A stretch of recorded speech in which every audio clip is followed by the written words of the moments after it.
fitness and wellness expert, naturopath, and adventure enthusiast Wendie Peck. And my husband, Todd, is Burner. He's a fundraising guru, men's mentor, and Bible scholar. And as a couple, we're going to share riveting breakthrough stories from our guests who've experienced the meaning of a changed life. Our hope is that you will be inspired, equipped, and entertained along your own life journey. So lean in, listen well. This could be your biggest breakthrough.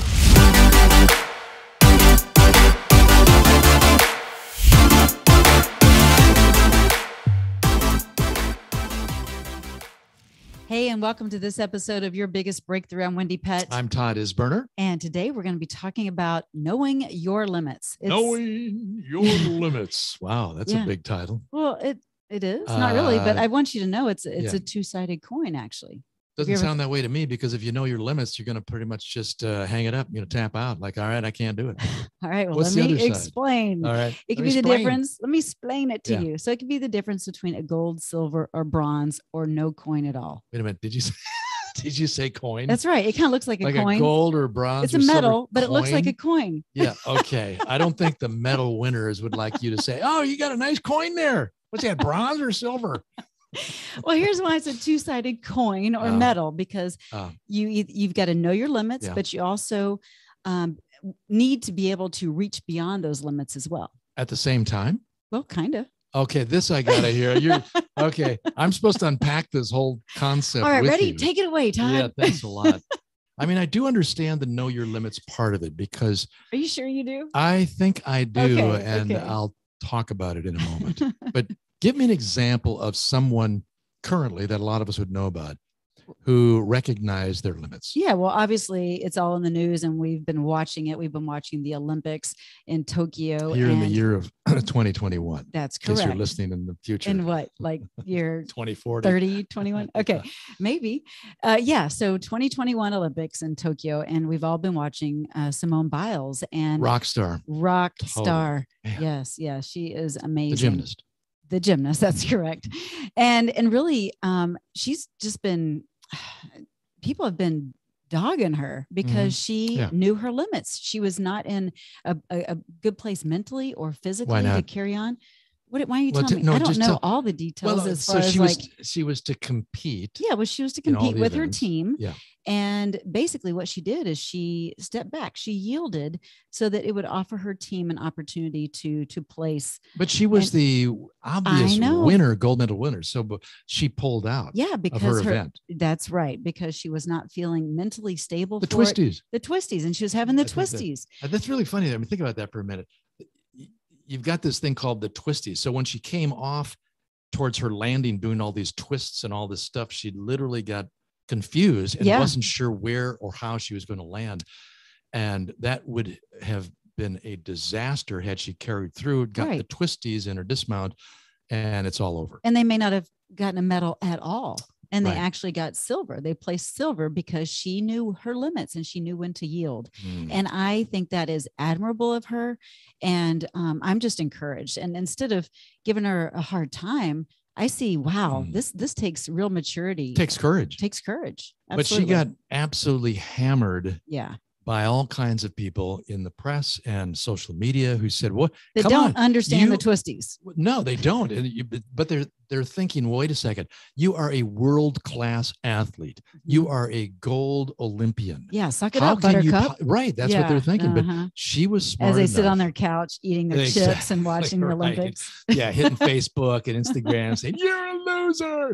I mean, how ridiculous! It's awful. I mean, look, have you ever had the twisties?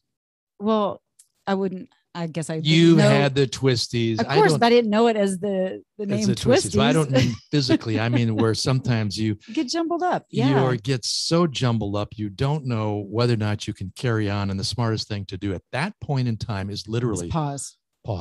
That's right. I was going to say tap out, but that's too permanent. Just pause. Yeah. And that's what she did. Yeah. She paused. So it would allow her teammates to be elevated, which is huge, as opposed to having all this pride and ego and thinking, I got to do it. And having the weight of everyone's expectations on her. Yeah. She's like, no, I know myself. I know my limits in this moment in time. So I'm going to do what is right for me, my mental health and my physical well-being. And so good for her. And so it allowed her to, here's that next part, to go and reach beyond those limits. So then she came back and she came back with a vengeance. And we can talk about that in a second. Yeah, because I think, again, just to pause for a moment here, for a world-class Olympian who's won gold before and has got this thing absolutely mastered, to put a pause button on and pull out of that competition, she had strong reasons for doing that. It wasn't just so I want to avoid the twisties. There's literally a higher risk that she had to evaluate. Had she competed and potentially injured herself or not allowed the team to get a medal at all. Right. So I think there's a lot to learn from that for each of us. And whether you were on the side of the fence saying, well, she should have cowboyed up, just done it, or you're saying, no, I've got great respect for someone who's willing to recognize their limits. I think it's pretty awesome. You know, there's somebody in the Bible who did that too. Is there? I think there's a few, but who are you going to tell us about? Well, he didn't compete in the Olympics. No. It's a lot harder than that. Harder than the Olympics. He was leading, sorry, Simone, but harder than the Olympics. He was leading 6 million people through the desert for 40 years. That was a tough job. That's exhausting. I'm talking about Moses, and you're probably familiar with the story if you've read the Old Testament. You know that when Moses was taking the people through the desert, he became the judge. And he had to judge all the issues and problems that all the people were constantly bringing him every day till morning till night. Oh, can you imagine just lined up? Mr. Moses, Mr. Moses. I got an issue, Mr. Moses. All the complaints, all the stuff. So his father-in-law pays a visit, and he's pretty impressed with all that's happening, with the people of God, these 6 million Jews. But he cannot believe what he's seen Moses do. Yeah. Should I read it or just tell the story? You know what? Huh? Just tell it. All right. So Moses' father-in-law says, are you reading it? Yeah, no, I'm looking down to see because he said, I saw all the people that Moses was, and all that Moses was doing for the people. So he asked Moses, what are you really accomplishing here? Why are you trying to do all this alone while everyone stands around you from morning till evening? Well, Moses replied, because this comes from God. It's my assignment. And when a dispute arises, they come to me. So I've got to help them out. And so here's Jethro's response. This is not good. Right. He exclaimed, you're going to wear yourself out, and the people too. This job is too heavy a burden for you to handle all by yourself. Now listen to me. Let me give you a word of advice, and may God be with you. You should continue to be the people's representative before God, bringing their disputes.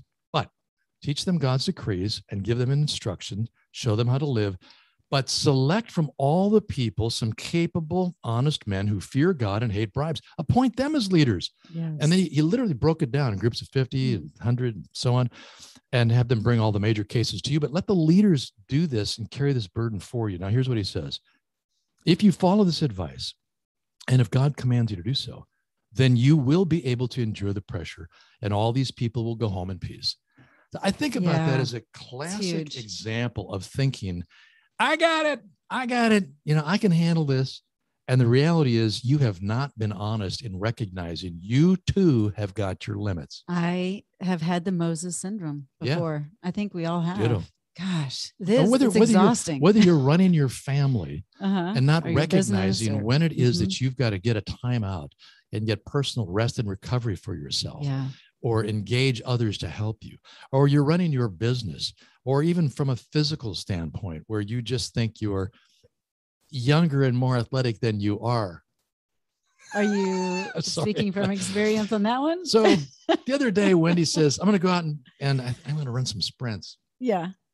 Off she went. Well, it was great until the first one that I did. I felt a little twinge in my knee. Yeah.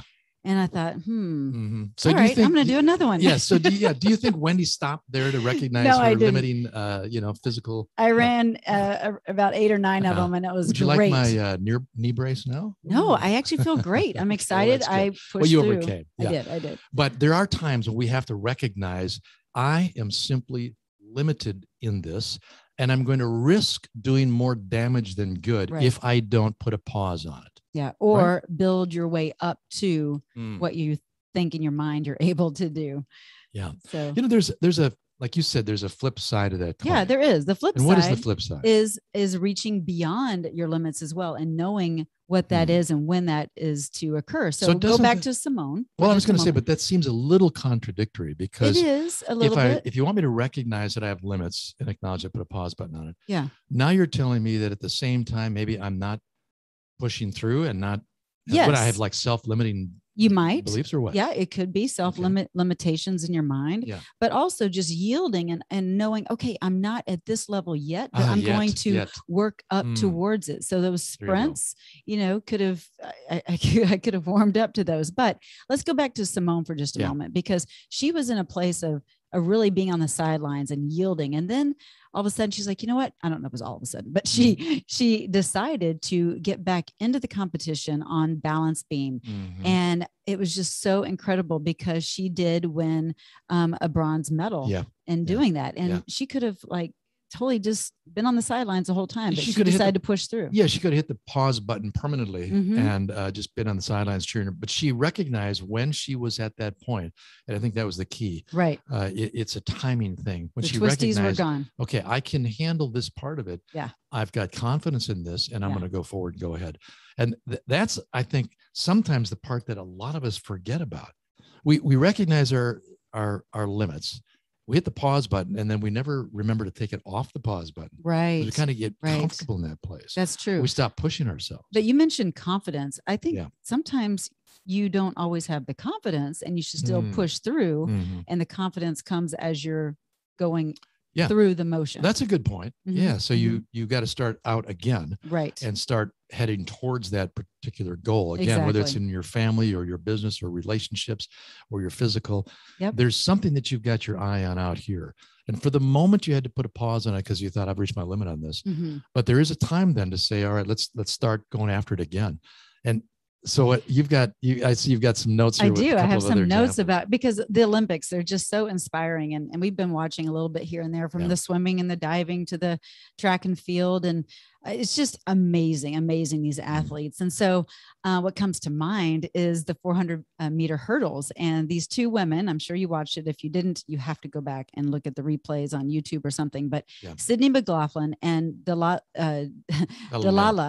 Muhammad, they won gold and silver, and they're both from the USA. They train together all the time. They train together. They're 10 years difference in age. So Sydney is 21 and Dalilah is 31. And Dalilah won silver back in Rio de Janeiro in 2016. And she gold. No, she took silver. Oh, silver. Okay. Oh, no, excuse me. Yeah, you're right. Back in Rio, she took gold. Back in Rio, she took gold. Yeah. And this time she took silver. But her fastest time was back in 2016, like world record time. And now this year in 2021, as she's competing with Sydney, who's 10 years younger, they basically both said iron sharpens iron, and they both have new world records.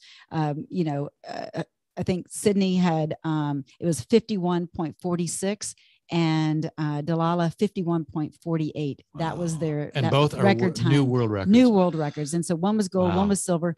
But I think about how Dalilah could have been, you know what, I'm 31. Yeah. I need to be done with this. Yeah. I can't compete against someone 10 years younger. Right. And gosh, I hold the world record. Right. You think I'm going to break that? Well, guess what? She did.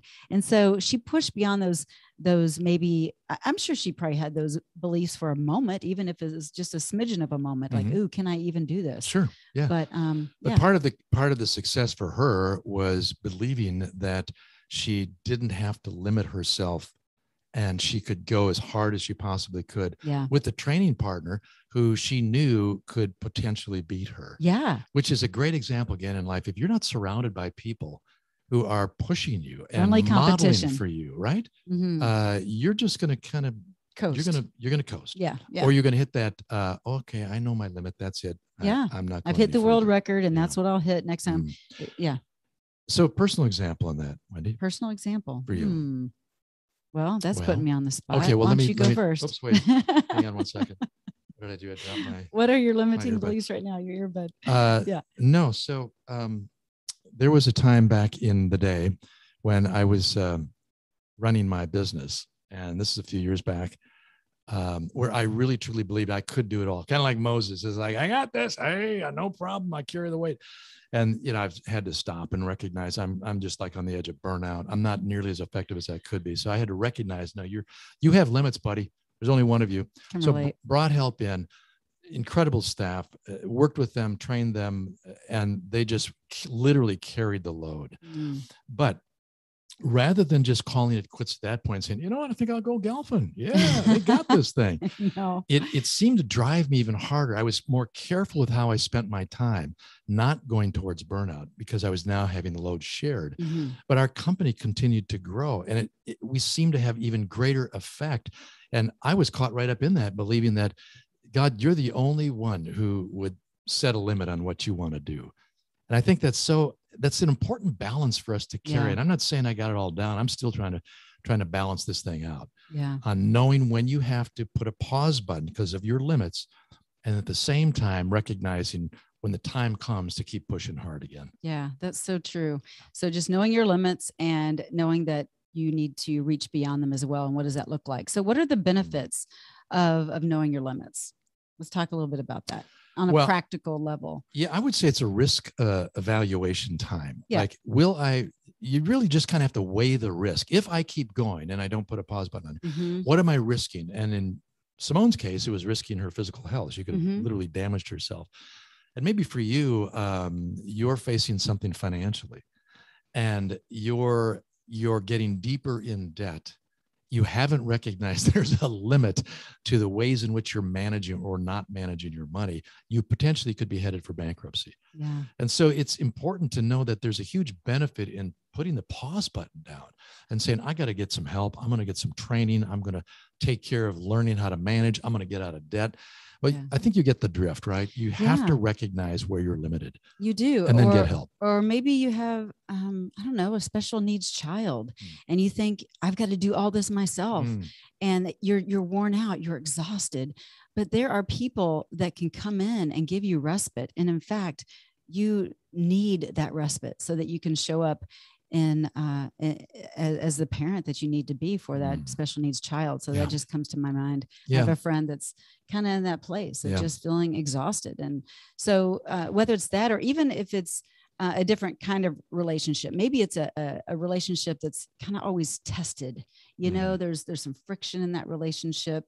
Well, maybe I hate to use the word, but maybe sometimes this is where boundaries come in. Yeah. And you're not the 9/11 that person is waiting for. You're not the rescue team. Yeah. Take off the cape. Yeah. That resonates big time. Yeah. But one more, and that's in the physical realm too, because I know guys that just like myself back in the day, drive, push, ramming and jamming, making it happen. I mean, you still kind of are that way. Well, a little bit, but I think I'm a little bit more realistic on knowing my limits.